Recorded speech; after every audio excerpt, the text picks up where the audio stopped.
They fired me on a Tuesday. Not just any Tuesday, but one of those gray Silicon Valley afternoons when the air carried a metallic scent of coming rain and the office smelled faintly of coffee gone stale. That smell would end up welded to my memory as tightly as the words that followed. 9 years I had given to Riseware Systems. 9 years of sleepless nights debugging security protocols, of cradling my laptop like a child on cross-country flights, of watching the sunrise from behind a glowing monitor while everyone else was asleep. And in one 15-minute meeting, they told me I was obsolete.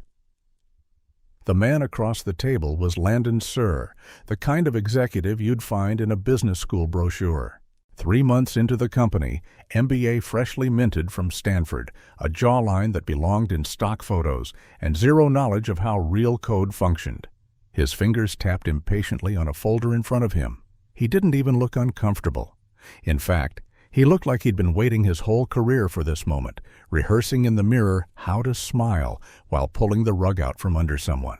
"Olivia, we appreciate everything you've done for Riseware," he said, voice smooth, rehearsed, corporate. "But we're moving in a fresh direction. We need someone who can bring a more youthful approach to our systems architecture." "You're firing me," I said flatly. He nodded, sliding the severance papers toward me like it was a gift, like I should be grateful for the insult. "We're offering a generous package, and your replacement is already prepared to step in." "Who?" "Theo Danner, brilliant young mind, top of his class at Berkeley." The name hit me like static electricity. I knew Theo, the intern from last summer, the one who once asked me how to write a basic loop function. The same kid who'd confused the production environment with test servers, twice, nearly tanking live client data in the process. Now he was the brilliant young mind they were giving my life's work to. I stared at Landon, then at the papers. 9 years, I whispered. 9 years of building something from nothing, and you're handing it to a 22-year-old who thinks GitHub is a personality trait. Landon didn't blink. His eyes had that dead shine you see in people who believe PowerPoints are more real than people. "Theo's been studying your code. He assures us he's ready." I wanted to laugh, but the sound caught in my throat.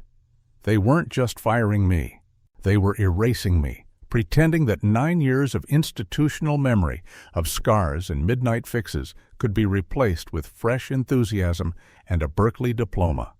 In that room, with the rain threatening outside, I felt the American sickness of Silicon Valley in its purest form.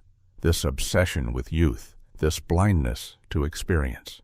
The cultural myth that disruption always comes from the youngest face in the room, that those of us who built the scaffolding should quietly step aside when a bright intern strolls in with shiny sneakers and buzzwords. I signed where they wanted me to sign, smiled when they expected me to smile, and when they summoned security to escort me out, as though I were some kind of criminal, I played along. My cardboard box held the cliches: a coffee mug from our first product launch, a framed photo from the day we hit our first million, a stress ball shaped like a cloud. But buried deep in my bag was something they hadn't accounted for: a small external drive. My private backup. Every architecture draft, every undocumented safeguard, every line of code I'd written during those late-night sessions when no one else cared if Riseware survived another day. As security walked me past the glass-walled conference room, I saw Theo already sliding into my chair, feet propped up on my desk like it belonged to him. He was laughing at something on his phone, unaware of the landmine he was about to inherit. Because what no one else in that building understood, not Landon, not Theo, not even the CEO upstairs, was that the visible code was only the surface. Beneath it lived layers of complexity, fail-safes, and guardians I had woven into the system like invisible threads. And one of those threads, Protocol Omega, wasn't just a defense mechanism. It was a quiet storm waiting to be triggered. The elevator doors closed behind me with a metallic sigh. Through the rain-streaked glass, The Riseware Tower gleamed like every other monument to Silicon Valley arrogance, all steel, ambition, and borrowed time. I placed the external drive carefully in my glove compartment, turned the ignition, and drove home. They wanted a youthful approach. They were about to learn why experience still mattered. Because youth may sprint, but experience knows where the landmines are buried. Wednesday began with a vibration against my nightstand, a text from Marcus. "You seeing this? Acting weird since last night. I wasn't supposed to be seeing anything anymore." Separation papers were signed. Security had marched me out as if I might pocket the building. But muscle memory is stubborn. I opened my laptop and, without fully admitting to myself what I was doing, drifted to the engineering forum where Riceware's devs vented and triaged problems. The thread list looked like a seismograph. Authentication module throwing intermittent errors. Anyone else missing 3 client files from the secure repo. Response latency up 400% since yesterday. Buried among them, shining like a flare, was a post from Theo timestamped 11:43 p.m. Cleaning up legacy code. Architecture too complicated. Simplifying for better performance. Simplifying, the word that makes veterans wince. It's how overconfident hands pry at keystones because they look like clutter and then act surprised when the arch comes down. By mid-morning, more pings from ex-colleagues dotted my phone like hail. Random logout loop in admin console. Hash mismatch on archive verifier. Why is the alerting service disabled? The last one made me sit up. We had redundant alert escalations for a reason. You don't turn off the smoke alarms because you don't like the sound. I told myself to close the laptop. I told myself they had chosen their pilot. But there are instincts you can't retire. I still had, through an integration they'd never bothered to deprovision, read-only access to a narrow set of metrics. They'd forgotten my account was tied to a private observability sandbox I used as a safety net. I toggled in, a trespasser returning to her own house through a side gate no one remembered existed. The graphs looked wrong in the way an off-key piano note is wrong, technically functioning but ringing in your teeth. Error rates on the oath pipeline skittered up, fell, then climbed in a jagged staircase. Integrity checks on the secure repository began to flag what looked like phantom deletions. And the redundancy protocols, the invisible lattice I'd laced through the codebase so that any single failure would be caught by another layer, were blinking gray. Not red yet, just tired. Someone had yanked out supports and assumed gravity was optional. Thursday turned the crackle into thunder. Marcus again. He's removing redundant modules. Landon is cheerleading. Screenshots followed. Commit logs where pieces of the system I knew by smell were being excised like decorative trim. Context sanitizers gone. A validator I'd nicknamed Sisyphus because it pushed malformed input back up the hill until it came back clean, gone. Theo's commit notes read like motivational posters. Streamline, unify, simplify. I watched the diffusion of responsibility play out in real time. The COO eager to prove a cost-cutting thesis. The intern eager to impress.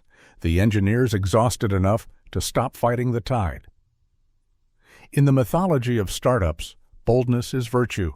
Caution is cowardice. In the physics of systems, boldness without comprehension is just entropy with a pretty face. I stepped away and brewed tea I didn't want, the ritual a small act of defiance. The rain that had threatened on Tuesday finally arrived, needling the city into a muted watercolor. I thought about all the times we'd survived a crisis by the width of a hair. The weekend a partner API misreported currency conversions. The quarter a client pushed petabytes through an endpoint meant for gigabytes. The night a freelance auditor mistook a test punch for a live incursion. Every scare made me add another thin layer of memory to the system, a way for the code to recognize itself and resist clumsy hands. Protocol Omega was one of those layers. A quiet librarian, not a cop. It didn't punish. It preserved. At 9:17 a.m. Friday, my observability panel lit up like Christmas morning in a horror film. The line that should never spike, spiked. The module Theo had flagged as legacy validation winked out, and a cascade began. With the keystone missing, the system misread its own pulse. In the logic I'd written, if certain invariants failed in a specific sequence, like a signature that no longer matched its ledger and a time window that didn't line up, the only sane interpretation was catastrophic breach. Protocol Omega woke up, not like an alarm, but like a vault closing. Methodical, precise, already decided. It happened the way sunlight falls across a room, not a bang, but a sweep. First, it sealed all exterior doors. Public endpoints went from handshake to handshake, refused, not with a crash, but with a permission denied so elegant it belonged in a museum. Then the archivists went to work. Every live dataset was cut into sealed segments. Every code artifact was snapshotted and wrapped. Every ledger was copied to a parallel, quantum-encrypted container keyed to a single private credential. If there was a poetry to it, and there was, it lived in the fact that not a single byte was destroyed. The system did exactly what we'd promised clients in 100 glossy decks.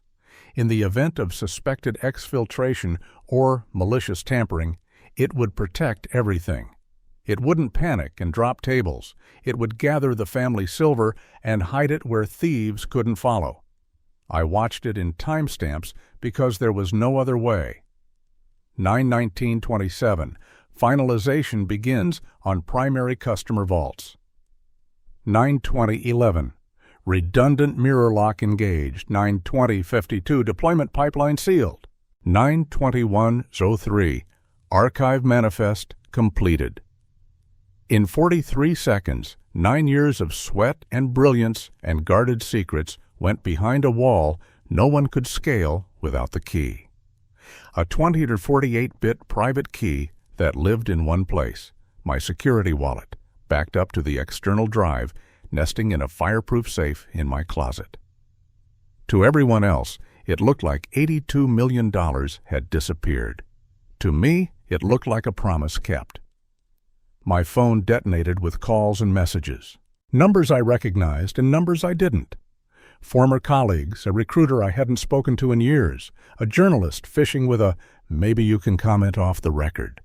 I swiped them away and opened Riseware's public status page. Critical system failure had more red around it than a stop sign. The page itself buckled under refreshes, twitching between euphemism and honesty. The internet had already started its autopsy. A Reddit thread with 300 comments crowd-diagnosed the outage. A rival CTO posted a polished nothing about resilience best practices. The mythology machine revved up. Some blamed hackers, others layoffs, others Mercury in retrograde. The truth was smaller and uglier. Someone deleted a chapter he hadn't read, and the book closed to protect itself. The first call I let through wasn't from Landon or the CEO. It was Marcus, and he didn't waste breath pretending. "Tell me you're seeing this." "I saw it," I said, watching a graph slope down to the floor like a felled tree. "It's Omega, isn't it?" "It's the only thing that would have done it this cleanly." We didn't need to explain what clean meant. No corruption, no bleeding edges, a surgeon's stitch. "They're asking everyone to the war room," he said. "Landon thinks it's a legacy bug. Theo thinks he can back out the last 36 hours and rebuild state." His laugh was a short, broken thing. "He thinks the system is a whiteboard." "Don't go down with them," I said before I could stop myself. "Wasn't planning to," he replied softly.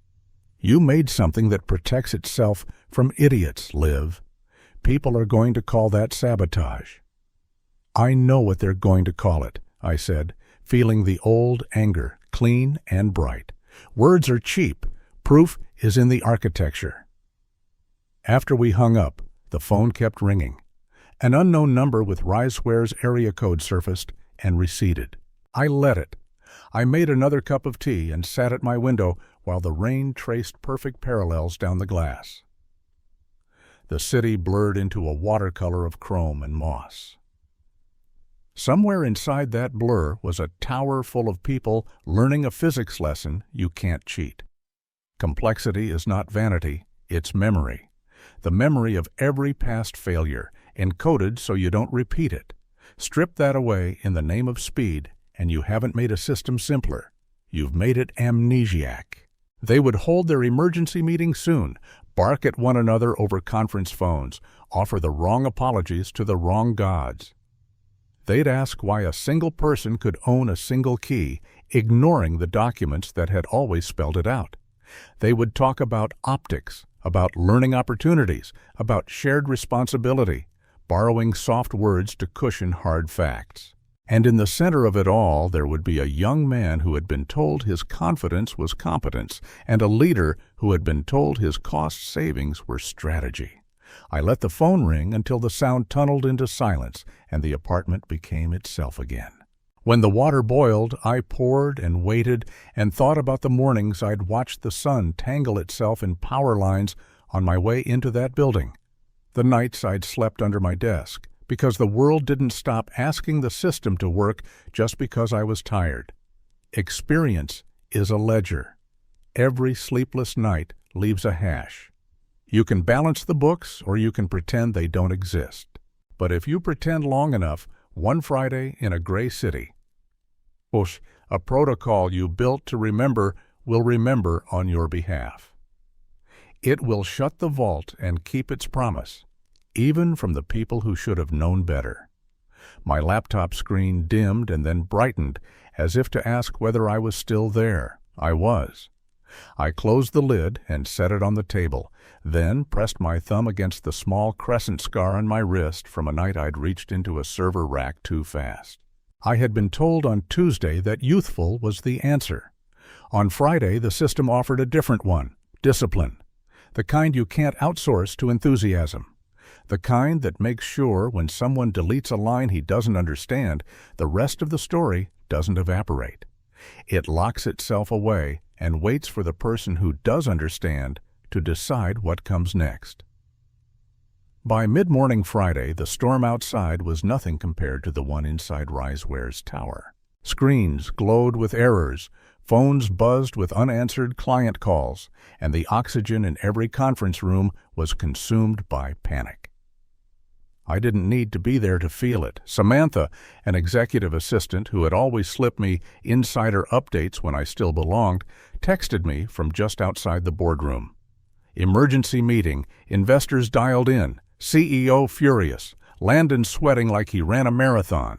Her words came through like dispatches from a battlefield. Inside that glass box on the 40th floor, they were confronting the unthinkable. $82 million in digital assets locked away behind the calm, impenetrable curtain of Protocol Omega.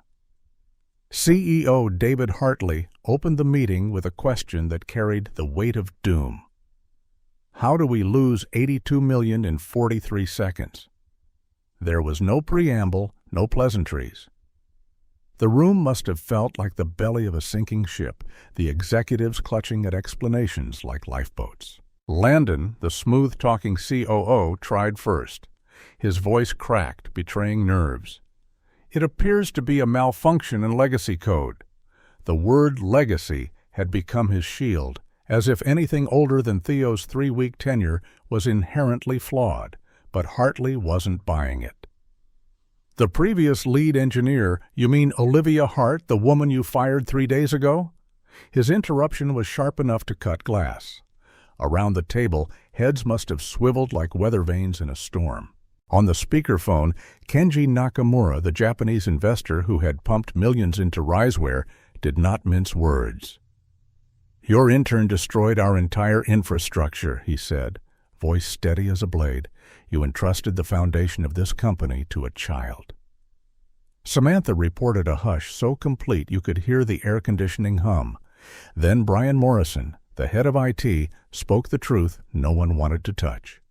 Mr. Hartley, the system isn't destroyed. It's encrypted. Everything is intact. but it's locked behind military-grade protection, and the key appears to be held externally by the person who wrote the protocol." He paused, perhaps swallowing the weight of what that meant. By Olivia Hart. Samantha's next text nearly made me laugh aloud. You should see their faces, like they just realized they fired the person holding the keys to the kingdom. As if things weren't dire enough, the legal team had been scrambling. Sarah Winters, head counsel, delivered her findings with the precision of a surgeon. There is a clause in Ms. Hart's contract, Article 7, Section 3. Any intellectual property created during employment but not formally transferred remains the creator's property if termination occurs without cause related to performance. In other words, they had fired me not for incompetence, but for strategic restructuring. That meant Protocol Omega, along with its private key, belonged to me. "What does that mean?" Landon stammered. "It means," Sarah replied, "that we are currently using Olivia's private property without permission." The silence that followed was the kind that ends careers. In that single moment, the board realized not only had they locked themselves out of their own house, they had also trespassed in mine. From my apartment, I let the phone ring again and again. Voicemails piled up, voices turning from commanding to pleading. "We need you to come in immediately. There's been an incident. We're prepared to discuss significant compensation." But I had learned that in corporate America, words like youthful direction and strategic restructuring were just synonyms for betrayal. Let them taste their own vocabulary now. The meeting grew uglier with every minute. Investors threatened to pull funding. Clients invoked service-level agreements with penalties that could drown Riseware in $40 million of instant debt. The head of client relations broke the news that 3 major contracts were on the verge of termination. Nakamura's voice boomed across the speaker. "You have 72 hours to restore service, or we withdraw entirely." Samantha's updates painted a picture of executives unraveling. Landon dabbing sweat with a trembling handkerchief. Theo, once the golden boy, pale as printer paper. The CEO's voice climbing octaves as if volume could solve the crisis. "Fix it," he ordered. "But how do you fix a vault when you don't own the key?" At 12:47 p.m., Samantha's final text arrived. "Theo just vomited into a trash can, security escorting him out, just like they did to you." Poetic justice doesn't always arrive with a flourish. Sometimes it lurches, green-faced, into a garbage bin, but justice it was nonetheless. I stood at my window, watching the sheets of rain blur the skyline, and thought about the irony. They had accused me of being too complex, too entrenched in my old ways. Yet complexity had been the only thing protecting them. They had mocked the cost of experience, but the invoice was now in their hands, written in red ink across every balance sheet. The house I built hadn't collapsed. It had simply locked its doors when strangers tried to move in. And now the very people who fired me were lined up outside, shivering in the storm, begging for entry. By Saturday morning, the chaos in Riseware's tower had transformed into something worse. Silence. The kind of silence that follows an earthquake when everyone realizes the aftershocks may still come. For me, though, the weekend opened with the voice of someone who had never once underestimated me. "Olivia," said Mary Ann Foster, my former legal advisor, her tone equal parts honey and steel. "I hope you've been ignoring their calls." "I've been enjoying the tea," I answered, glancing at the muted phone on my desk. 93 missed calls, 7 voicemails flagged as urgent. I hadn't listened to a single one. Good. Keep it that way. Because right now, you're not their ex-employee. You're the owner of the one thing they can't function without. Mary Ann had anticipated this. Years ago, when negotiating my contract, she'd fought tooth and nail for Article 7, Section 3, a clause Riseware had called paranoid and unnecessary. She'd insisted that unless intellectual property was formally transferred, it remained mine in the event of termination without cause. They'd grumbled, rolled their eyes, but signed anyway.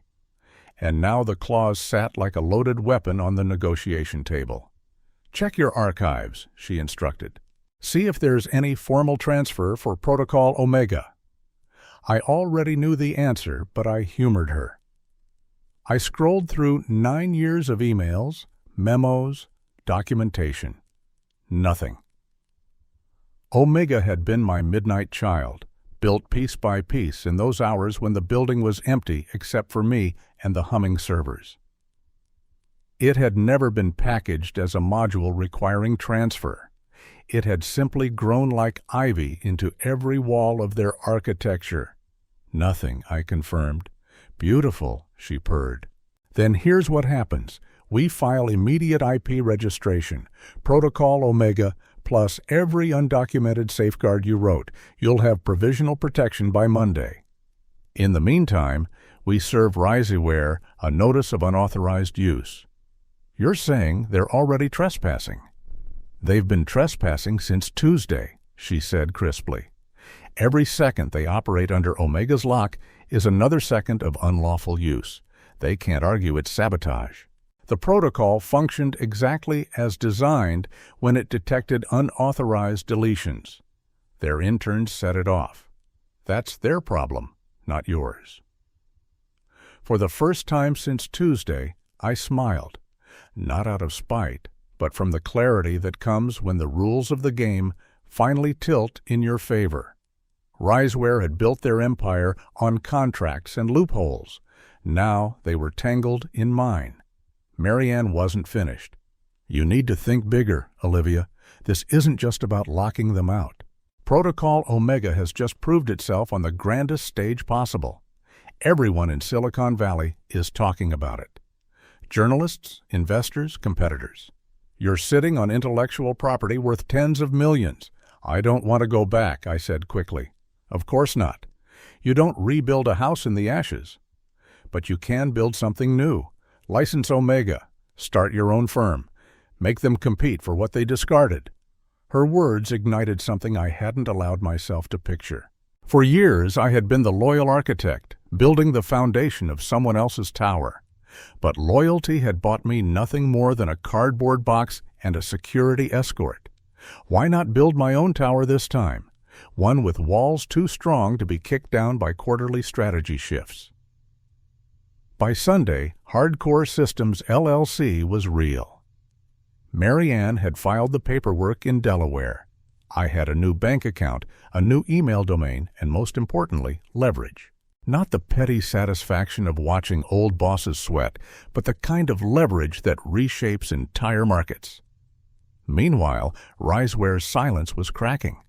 Journalists began publishing stories under headlines like "Security Giant Locks Itself Out" and "The $82 million Mistake." Reddit threads ballooned with engineers dissecting the outage. Some called me a saboteur, others a genius. But the narrative was already slipping beyond Riseware's control. Clients didn't care about optics. They cared about uptime, and Riseware had none. Marcus, my friend still trapped inside the sinking ship, texted me Sunday night. "Board considering suspending Landon. CEO furious. People whispering your name like it's Voldemort." I replied with a single sentence. "When you're ready to jump ship, I'll have a place for you." Because Hardcore Systems wouldn't just be my revenge. It would be my ark. A place where engineers weren't disposable, where complexity wasn't treated as vanity, and where experience meant something more than a line on a resume. On Monday morning, while Riseware bled value on the stock exchange, I sat in a cafe with worn leather chairs and the kind of barista who knew my order without asking. The rain had cleared, leaving the city washed and bright. My phone buzzed with the provisional IP registration for Omega. It was official. The vault was mine. Not just the key, but the whole fortress. I sipped my coffee slowly, savoring it, while across town, Landon probably dabbed sweat into yet another suit jacket. They thought they'd fired a disposable engineer. Instead, they had minted a competitor. And I was only getting started. By Monday afternoon, the quiet desperation at Riseware cracked open into something louder, uglier, and far more desperate. My inbox, personal, professional, even the long-forgotten address I'd once used for online shopping, filled with messages bearing subject lines like "Urgent, please respond," and "Immediate consultation required." Every one of them came from someone who had treated me as expendable less than a week ago. It was almost comical. The first voicemail I allowed myself to hear came from David Hartley himself, the CEO, whose name had once been synonymous with stability. His voice, usually polished and commanding, now wavered like a man on a tightrope. "Olivia, this is David. We need to talk. There's been a terrible misunderstanding. We're prepared to discuss significant compensation." He drew out the word as though money could erase arrogance, as though 7 days ago I hadn't been escorted out like a thief. The next message was from Sarah Winters, the same head counsel who had explained my contract clause like a knife through their collective pride. "Olivia, please. We can offer reinstatement, promotion to CTO, autonomy over the engineering department. This doesn't have to end badly." Her tone was that of a surgeon trying to stitch together a patient who had already bled too much. By Tuesday, the offers became numbers. 7 figures, then 8. Signing bonuses, stock packages. They were practically auctioning their dignity in real time. And each time my phone buzzed, I deleted the message with the same calm precision that Omega had locked their data. Because here's the truth. It wasn't about the money. Not anymore. If it had been, I would have folded long ago, taken the severance, and vanished into another faceless firm.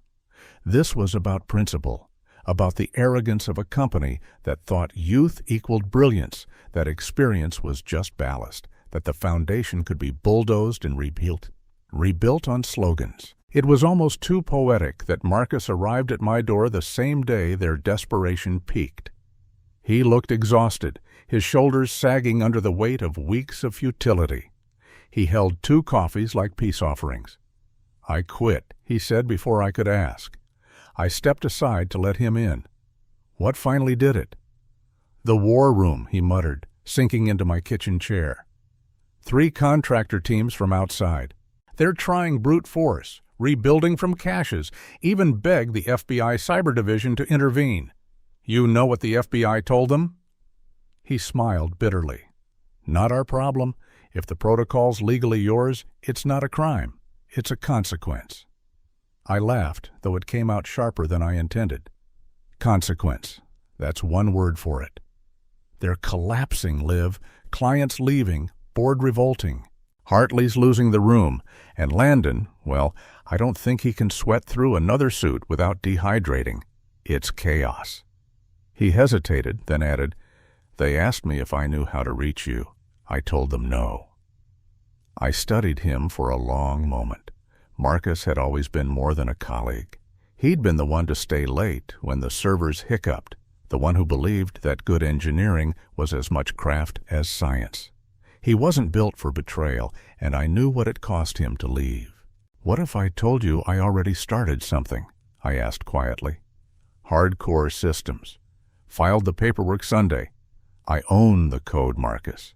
Not just Omega, but 17 critical modules they can't function without. What if I told you I need a CTO?" His eyes widened, the exhaustion melting into something sharper. "You're serious?" "Deadly. We don't build another Riseware. We build it right this time. No shortcuts, no replacing engineers with interns who don't know what a production server is. Equity stake, ground floor." He set his coffee down slowly, then extended his hand across the table. "When do we start?" "We already have." Outside, the city pulsed with the noise of business as usual, but we both knew something unusual was underway. A company that had once thought itself untouchable was crumbling, and in its place, something new was being born. That afternoon, my phone buzzed with another unknown number. I almost ignored it until I saw the caller ID, not Riseware, not a panicked board member. Richard Yamamoto, CEO of Orion Tech, Riseware's largest competitor. His voicemail was calm, deliberate. Ms. Hart, I believe we have mutual interest to discuss. Riseware's loss could be our gain. Please call me at your earliest convenience. For the first time since Tuesday's firing, I felt something stir that wasn't anger or satisfaction. It was possibility, because this wasn't just a counteroffer war anymore. This was the opening salvo of a new empire, and the board at Riseware hadn't even realized the battle was already lost.